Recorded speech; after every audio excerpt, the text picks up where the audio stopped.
Get started. Good afternoon. This is Ifan from the Strategic Day Trader, and this is your market wrap for June 26th, 2019.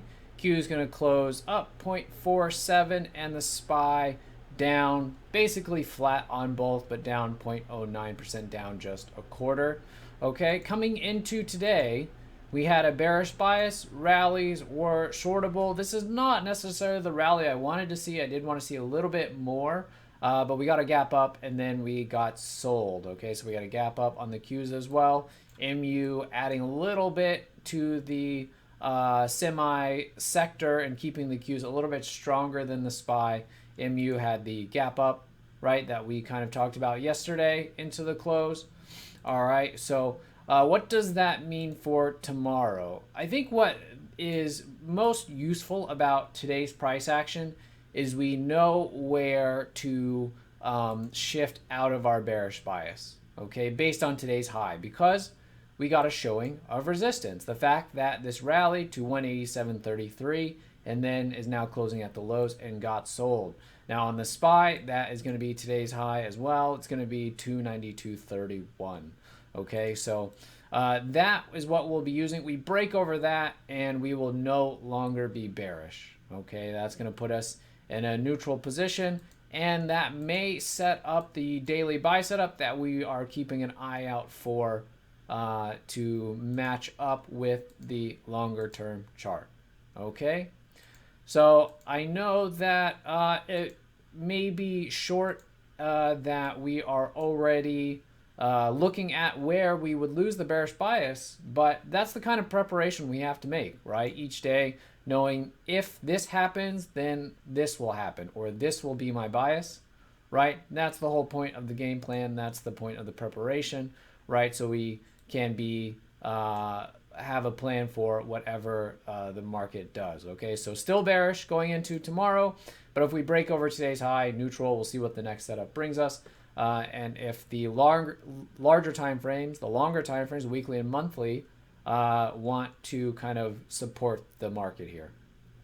Okay, and of course we've been getting some news the last few days, so especially in that kind of situation, right, where news could quickly change the tone of things, right, it's even more important that we have a good game plan. Okay, all right, so what I wanted to talk about today are the size of the gap and when is it too big, and when is it just enough, right? So just enough is what I'm trying to get at here for ideal. Okay, so the one I want to start with here is, here's one, the perfect size on the CRTO.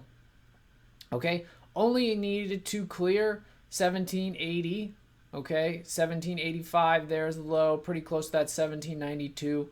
So this ended up gapping down and opening at 1774. Only need to break 1780 or so. This perfect size here. We don't need it to gap any further. We don't need it to gap any less. It's already just a 1.2% gap. That leaves a lot of selling to be done in it here, right? You can imagine longs that want to exit, they're thinking, okay, it's breaking the support area. This is not a bad place to get out. This is where I should be getting out. Shorts who are looking to play this breakdown are getting in it here. Okay, so you can see what the difference is for something like that versus, right, like the AVAV. Okay, now let's say that AVAV support here is around 1695 and we open instead at 57 something. Okay, was it 57 exactly? Yeah, 57 exactly. Okay, so now 20 cents in one scenario, a few dollars in another scenario are not really comparable, right? Because the AVAV moves a lot in a day's move. It's a $55 symbol versus the CRTO, which is a 1660. So how do we make it so that these are comparable? You want to look at the average days range on the AVAV, okay? So let's say on an average day, this AVAV moves $1.50. All right, you can use ATR, you can use whatever you like. I usually just kind of take a chart on here of $1.50. All right, so if this thing is gapping, right, $3 too far, we're looking at something that is gapping almost 2 days worth, right, of trading.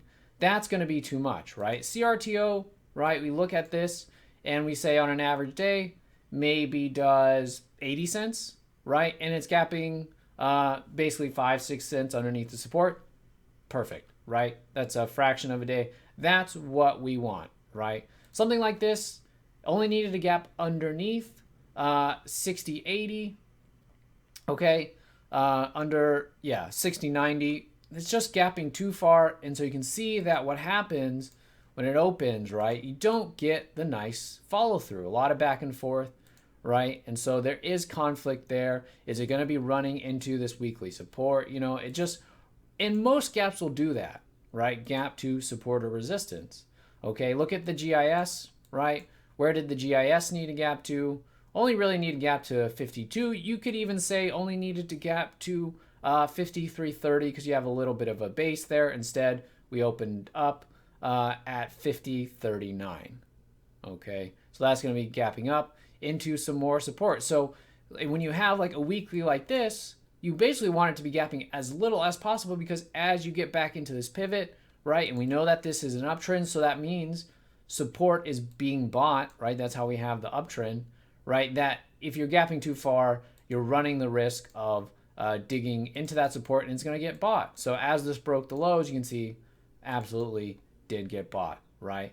And then the MU here, which we talked about yesterday, we wanted it to gap to about 36, and that's where we got it. And so there was opportunity on this MU. Now, on this MU, I have to tell you, I was overly aggressive on this. I did get what I wanted and went after it pretty early here, just right in here, right? As it broke 36.80, right? Went after it. The right entry, of course, in hindsight, knowing this, although I did give this to the room, right? As it was triggering here, this second entry, right? We played it in here, didn't want to work. And then there was a second entry there that would have worked much better, right? So the MU actually gapped the right amount, gapped to clear that resistance. Could have gapped to here and then cleared it. That's fine too. But overall, I like this gap. And this is the kind of gap that I expect will close near the highs and stay strong, right? So you can see that this is a much bigger gap, right, than say the CRTO. There's one that I saw pretty recently that kind of wanted me to, that I went over in the room on the same topic here. And so that would be this SKY. So this SKY, very much like the CRTO, in that it gapped just enough to break the support, okay? Just enough to break the support. Even if it gaps right to it and then breaks it, right, on your entry, that's fine too. What's happening here is that we're not using up or scaring away the buyers because it's gapping so far. We're not running into resistance, right, and getting some of the sellers to want to step into resistance. It's just the right amount, okay? Most gaps won't be like that, but when you see something like the CRTO, it's a good reminder that a significant gap can be any size, and smaller is going to be better, right? We want to make sure that as much of the selling gets done in the intraday when we're getting involved, not necessarily in the pre-market, and not such a big gap that it scares away people who want to do business, okay, who have something that needs to be done. All right. So just something to keep in mind. I get that question a lot. It's kind of like, what size gap is a good gap? And if it were so easy to say just 2%, or 1%, that would really help to simplify things. Unfortunately, it can vary quite a bit. Like on this CRTO, it was about a 1.2% gap, right? 2% is a good starting point.